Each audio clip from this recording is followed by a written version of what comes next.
Assalamualaikum warahmatullahi wabarakatuh. Nama saya Duriatun Nikmah, NIM E91219073, dan rekan saya Muhammad Wahyudin Aziz, NIM E91219091. Kami dari Universitas Islam Negeri Sunan Ampel Surabaya, Fakultas Usuluddin dan Filsafat Islam, Prodi Akidah dan Filsafat Islam. Kami di sini akan menjelaskan sedikit mengenai tema memahami tafsir ilmi dengan beberapa subbab. Subbab yang pertama yaitu makna tafsir ilmi, dan subbab yang kedua yaitu sejarah tafsir ilmi, dan subbab yang ketiga yaitu contoh dari tafsir ilmi. Penjelasan yang pertama akan dijelaskan oleh rekan saya yaitu Muhammad Wahyudin Aziz. Kepada Muhammad Wahyudin Aziz saya persilahkan. Kami akan menjelaskan sedikit arti dan kontemplasi dari tafsir ilmi. Sebelum kita membahas terkait lebih jauh lagi tentang tafsir ilmi, alangkah lebih baiknya kita pahami terlebih dahulu pengertian dari secara terminologi maupun secara etimologi. Tafsir ilmi dari segi terminologi itu dari kata tafsir. Tafsir itu yaitu kata tafsir mengikuti wazan taf'il yang berasal dari kata fasaro. Nah, artinya yaitu adalah memaparkan. Jadinya tafsir itu pengertian memaparkan apa yang ada dalam Al-Quran untuk diperdalami, dipaparkan lebih jelas bagaimana untuk menemukan sebuah jawaban atau menemukan ilmu pengetahuan. Dan ilmi itu ilmu pengetahuan lah. Nah, dari secara etimologi atau secara istilah, tafsir ini adalah sebuah penafsiran tentang ayat Al-Quran melalui pendekatan ilmu pengetahuan, sains, sastra, ilmu sosial, ilmu politik, dan lain-lainnya. Kalau kita melihat dari menurut Harun Al-Dhairi pernah berkata bahwasanya tafsir ilmi ini merupakan sebuah tendensi dari perkembangan ayat-ayat Al-Quran untuk dijadikan sebuah rujukan atau mengembangkan wawasan-wawasan, mengembangkan teknologi, wawasan tentang keilmuan dan lain-lain dari dasar ayat-ayat Al-Quran yang dikembangkan. Kalau dari secara istilahnya sih, sebuah penafsiran tentang ayat-ayat Al-Quran melalui pendekatan ilmu pengetahuan untuk menemukan semua jawaban. Karena pemikiran manusia itu akan berkembang juga, lebih maju seperti itu. Latar belakangnya tafsir ini muncul pada dinasti Abbasiyah pada masa pemerintahan Khalifah Al-Ma'mun pada tahun 853 Masehi. Kita ketahui bersama Khalifah Al-Ma'mun itu adalah seorang raja di masa setelahnya Raja Harun Ar-Rasyid. Gerakan penerjemahan kitab-kitab ilmiah dan mulailah masa pembukaan ilmu agama dan lain-lain ketika masa itu.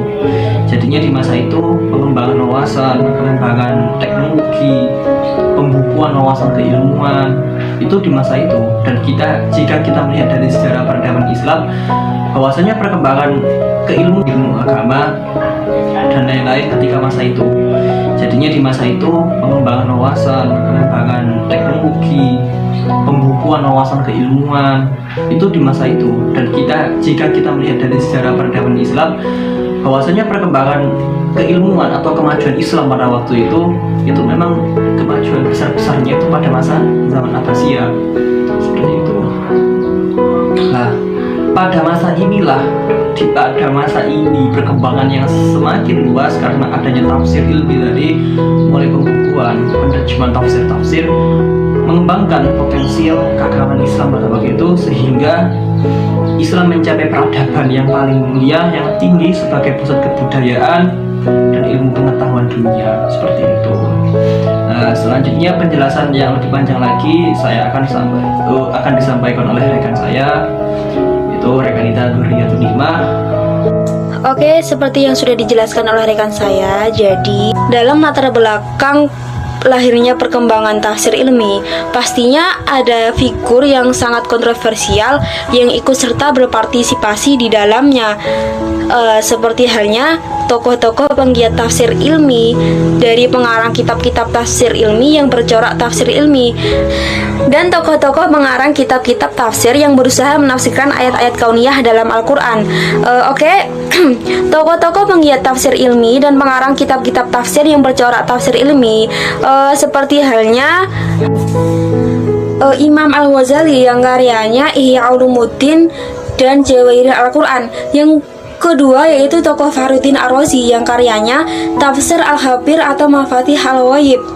Yang ketiga yaitu tokoh Muhammad Syauqi yang karyanya Al-Fajri Al-Isyarat Al-Ilmiyah fi Al-Quran Al-Karim. Tokoh yang ketiga yaitu Tantawi Al-Jauhari yang karyanya Al-Jawahir fit Tafsir Al-Quran Al-Karim. Yang kelima yaitu tokoh Abdul Syahad yang karyanya Tafsir Al-Ayat Al-Kauniyah. Yang keenam yaitu tokoh Hanafi Ahmad yang karyanya At-Tafsir Al-Ilmi lil Ayat Al-Kauniyah fi Al-Quran.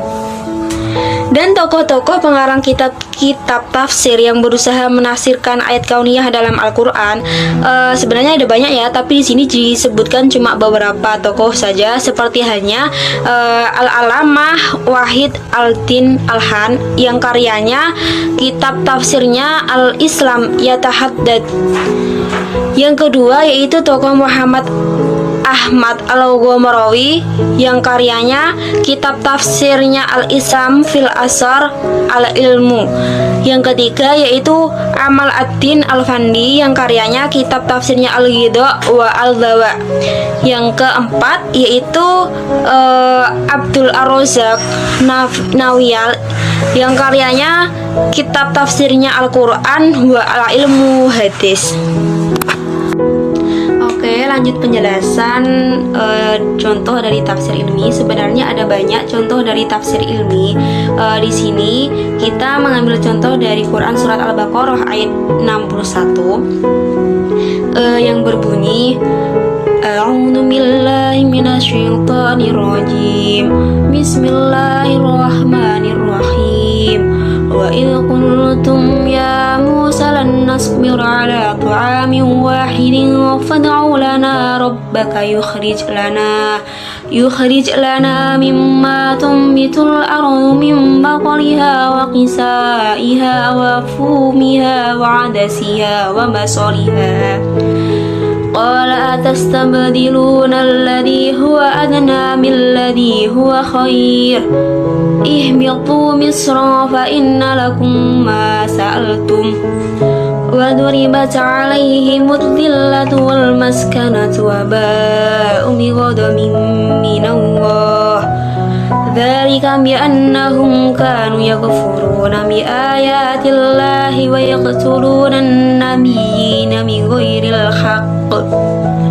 Dzalika bima 'asaw wa kanu ya'tadun. Ayat tersebut termasuk contoh dari tafsir ilmi karena menurut Jauhari ya ini, karena dengan adanya tafsir tersebut kita bisa mengambil teori ilmiah seperti yang dijelaskan seperti yang diceritakan oleh ayat tersebut, bahwa model kehidupan Badui itu berada di pegunungan dan di pedesaan yang biasanya mengkonsumsi makanan-makanan manna wa salwa. Apa sih yang disebut dengan makanan manna wa salwa? Makanan manna wa salwa itu adalah makanan yang tidak berefek samping, yang mana makanan tersebut dengan situasi udara yang tanpa polusi atau udara yang bersih. Nah, hal ini jauh lebih bagus daripada gaya kehidupan di perkotaan, karena mayoritas penduduknya di perkotaan lebih suka mengkonsumsi makanan-makanan instan, makanan-makanan siap saji, daging-dagingan, dan berbagai ragam makanan-makanan yang lainnya. Ditambah lagi polusi udara di perkotaan itu sangat membahayakan kesehatan. Dirasa cukup. Sekian penjelasan dari kami. Mohon maaf yang sebesar-besarnya karena banyak salahnya. Billahi taufik wal hidayah. Wassalamualaikum warahmatullahi wabarakatuh.